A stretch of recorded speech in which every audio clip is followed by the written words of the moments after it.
Welcome back to another episode of Level 5 Education Lockdown. Now, the first two episodes we spoke about why I was in the Level 5 situation to begin with. And episode 2 was about corruption, which is something we have to start with because that's the root of it all. Now, today we're going to talk about one of my favorite students. His name's, he's of age, so I can say his name. I'll say his first name. His name's Dion. And, he was just one of the students that, we kind of gravitated towards each other. I mean, in any social situation, you're going to have people that you gravitate to, and that's how it was with me and Dion. And, but he wasn't viewed in the same manner, by any of the other staff, specifically the administration.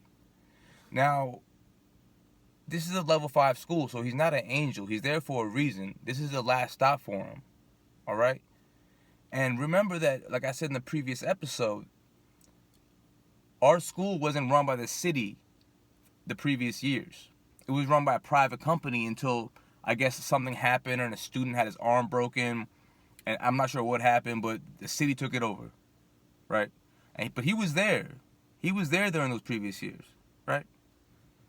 So what I'm about to tell you wasn't occurring, even close to occurring in the previous years.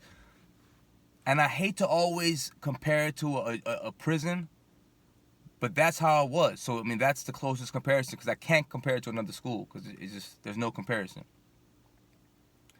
So, but remember, whoever the last quote-unquote warden was, principal was, they had their shit together, I guess.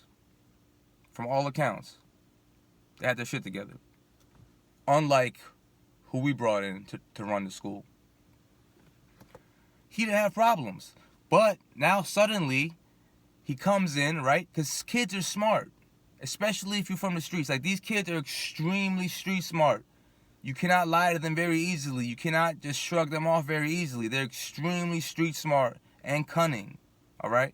So, within the first couple weeks, all the alpha guys, all the alphas, they already peeped the play, as they say. They already figured out what's going on. That this school's a shit show. And it's going to be a fun year for them. So, that's what happens, right? So, he was in my health class. And for me, we never had a problem. Honestly, he was one of my best students. He sat there still for like 70 minutes, man. We had good dialogue. Because in health, I was supposed to teach him, like, some shit. And I did teach him what I was supposed to, obviously. But we got down to the nitty-gritty. We got out of the textbooks and we talk about what's real. Real issues, real problems. And he was one of my best students. But the other teachers, obviously, I guess, they didn't know how to keep his attention. I don't know what it was. Most of them are like Filipinos who can barely speak English. And that's no disrespect at all. But I'm just stating what country they were from. Because I think it's some program where if you work in the city for X amount of years, like you can get a visa or something like that. And they were trying to teach. God bless them. They were trying to teach. I'm not saying these were bad teachers. They just didn't belong there. Many of them were scared. Just scared of black kids. That was a fact. And I'm not overgeneralizing. I'm speaking on fact based on what I seen. I can't speak for anybody else or any other school situation. And So he would often walk out. He'd walk out of class. He's the kid you see walking, nowhere fast, like literally with his hoodie on in the hallway, just walking really nowhere. He used to tell me things like, hey, he used to tell me how he got shot one time in his leg. And how the bullet's still in there. And he used to ask me, like, man, like why would they shoot me? Like, why would they, it bothered him. He was like 18 at this time. It bothered him. When you have a child like that, right? Or I should say a man like that, a student like that, call it what you want. You have to treat them a certain way. You have to know this is the last stop for these kids. We have to go all out and really trying to heal the mind, body, soul, and the education of these children, right? But when it's run in a mafia manner, similar to a prison with a dirty correctional officer and warden, that's not what happens, right? It's all about self-preservation.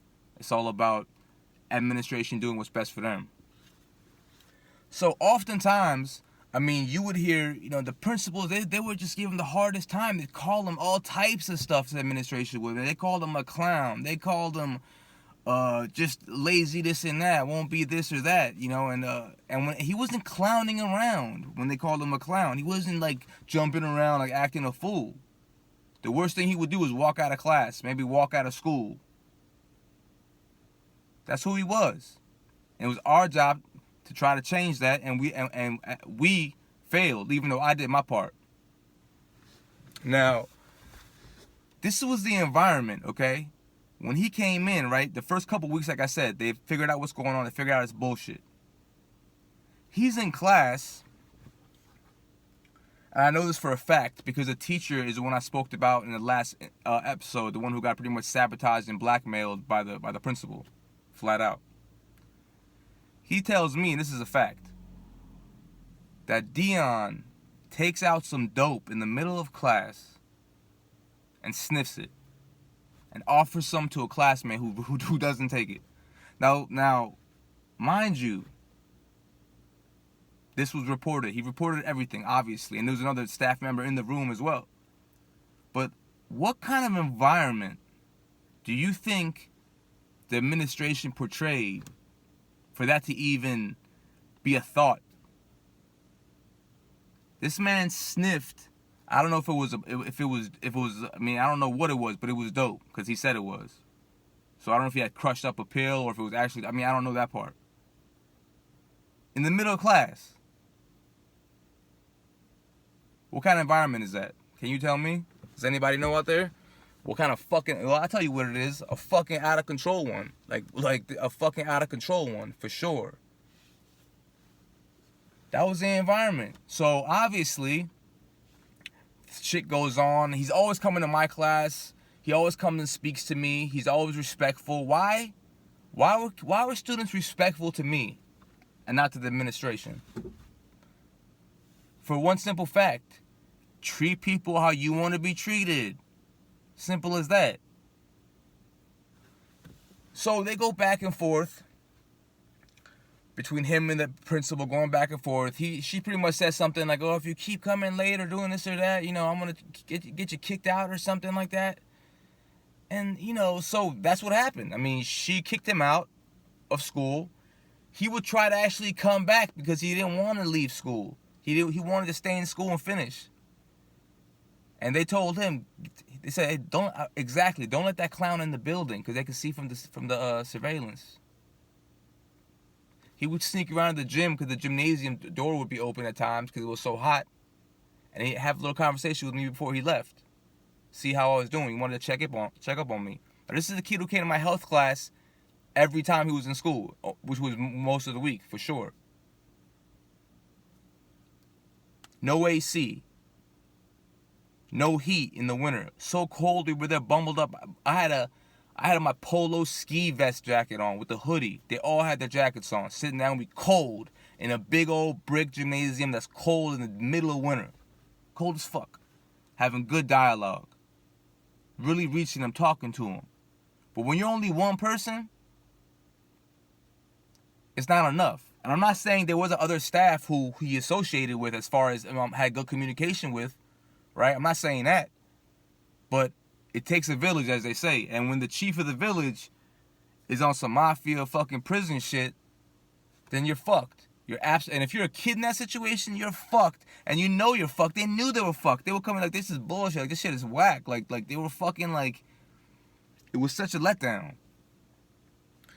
Now, what I'm about to say is important, but it's also important to understand that in my opinion, all this could have been prevented. And I don't just say shit like that. I don't just say, oh, fucking, you know, I vouch for any kid, this and that. No. We had a chance to save this kid. Or at least get him to work, because he wanted to be a truck driver. He wanted to get a CDL license. Right? We just had to keep him in a program. Keep him in program. Come to school. Have our conversations. Know somebody cares about you, which is I told him. I would always tell him that. He was traumatized over getting shot, man. And no one gave a fuck. It was downplayed. Oh, you know, I guess, a black kid in Baltimore City getting shot. It's like, oh, okay, well, he didn't die, so, He would ask me, why? Why did they shoot me? Why did they shoot me? Bullet still in his leg. So, as I said already, the principal kicks him out. And he didn't do, in my opinion, anything worthy of getting kicked out. Once a dope thing happened, I mean, you're going to kick him out for fucking... No, you didn't kick him out because he walked out of school. You kicked him out because you didn't like him. It was personal. You just didn't like him. You called him names. You insulted him. You tried to bring down his confidence. His fucking confidence, man. In school. A place that they were supposed to come in and fucking assist each other. So, he gets kicked out. Now I'm about to read something to y'all, okay? Baltimore man accused of fatally beating homeless man held without bail.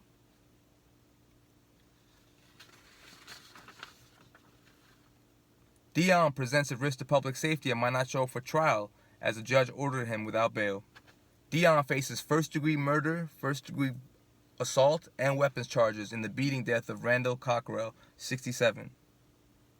Police said Cockrell was sleeping on a front porch at a home on Oakmont Avenue in northwest Baltimore when Dixon dragged him off the porch and fatally beat him with a large piece of concrete.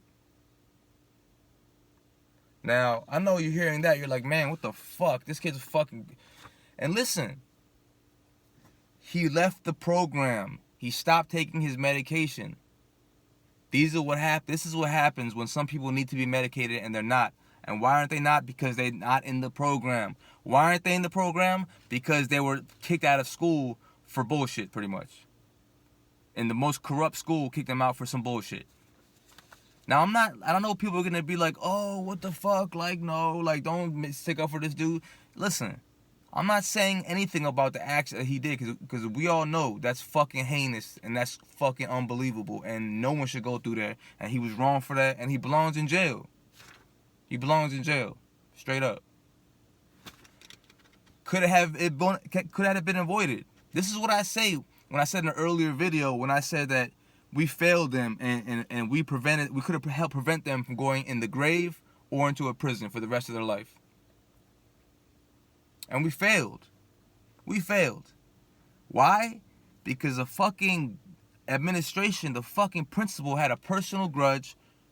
And in the most corrupt school that I've ever witnessed, and if you look at my previous video, you'll know exactly what I'm talking about. The act of walking out of school or some shit is fucking asinine. As far as a reason to get kicked out of school. That school. It's a level 5 school. It's a level 5. It's the last fucking option for these children, for these students. And when you let them out and they're not under medication, people get hurt. They get hurt. People die. People get beat with concrete. Beat with fucking concrete numerous times in the head, the document said. Let me see what else we got here. Yep.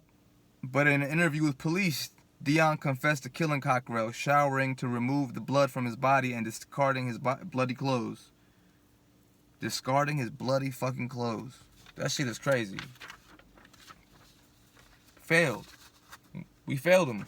I mean, it takes a village. I was part of that village, so I have to say we failed him. I tried my best. But hey, it was too many obstacles to overcome. When it comes to mental health, you gotta have your shit together. And if you don't, anything's possible.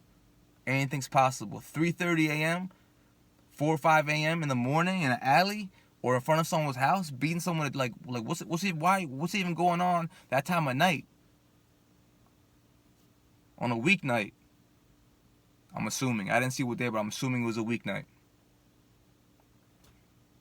We failed him. We put him in a school with a bunch of teachers who were scared of him.